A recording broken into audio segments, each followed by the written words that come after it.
This is Julia, who likes to box with her little feet. She is, as you can tell, about 4 times the size of Princess, which is why she can be a little bit of a bully. But she's not. She's a sweet girl.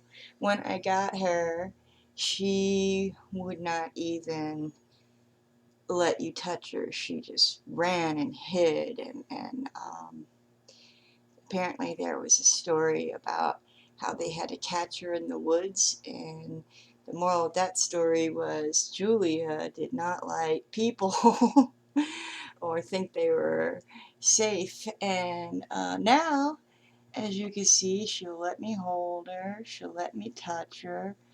But the Humane Society gave me extra time to work with her, and that is why she is tame enough to let you hold her now, even if she's still not crazy about it.